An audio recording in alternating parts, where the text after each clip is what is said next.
Okay, so let's jump right into one of the biggest, most powerful themes that you'll find woven through the entire biblical story: faithfulness.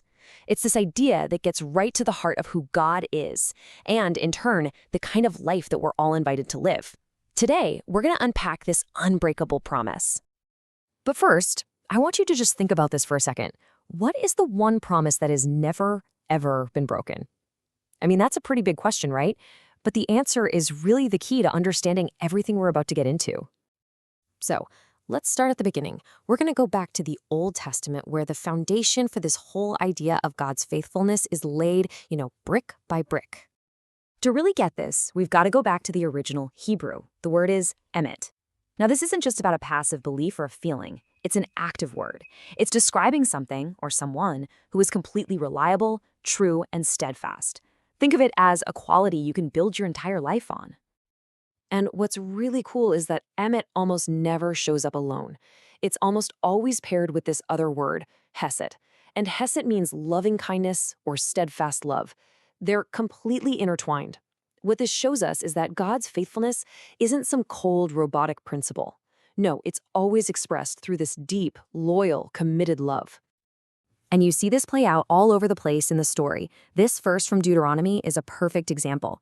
It shows that God's faithfulness is proven through his covenants, these unbreakable promises he made with people like Noah and Abraham.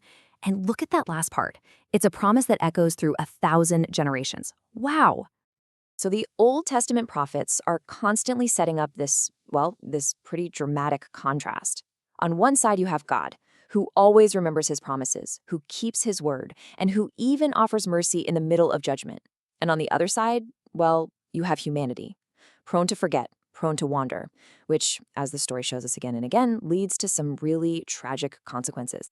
And yet, get this, even in the middle of a total national disaster, with the city of Jerusalem in absolute ruins, this is what the prophet Jeremiah writes.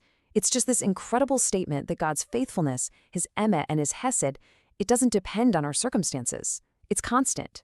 It's a brand new mercy every single morning. All right, so now let's jump forward in our story and see how this all builds to this massive turning point in the New Testament. This is where the whole concept of faithfulness really gets a whole new dimension. And this is where the whole story pivots.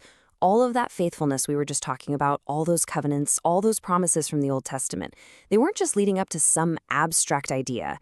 No, they were all pointing to a person. Yeah, Jesus is presented as the ultimate, living, breathing embodiment of God's faithfulness. He is the complete fulfillment of all those ancient promises. This verse from Hebrews just says it all. He is unchanging, perfectly reliable, forever faithful. He is God's emet in the flesh. And the language actually changes too, which is super interesting. In the Greek of the New Testament, the word is pistis. And what's so fascinating is that it can be translated as both faith and faithfulness. It perfectly captures this beautiful two-way street. God shows his faithfulness to us, and our response to that faithfulness is faith.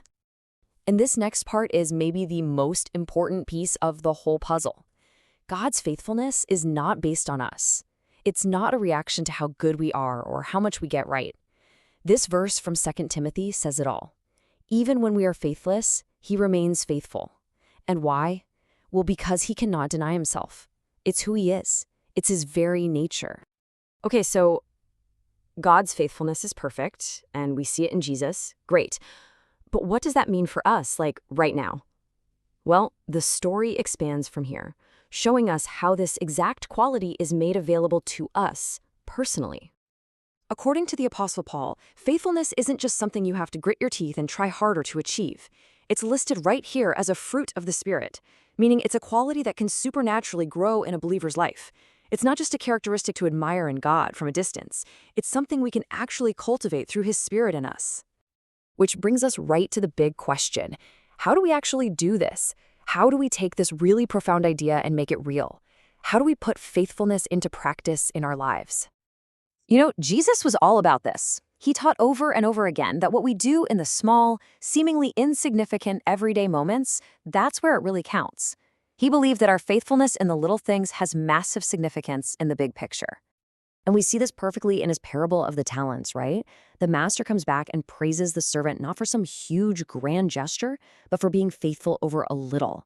The lesson is so clear. Consistent, reliable faithfulness in the responsibilities we've been given is what leads to greater blessing and greater trust. So, when you boil it all down, what does living faithfully actually look like? Well, it means actively choosing to trust God's promises, especially when life gets hard. It's about being intentional with our choices day in and day out. And it's definitely not a solo mission. It means finding strength with other people in community.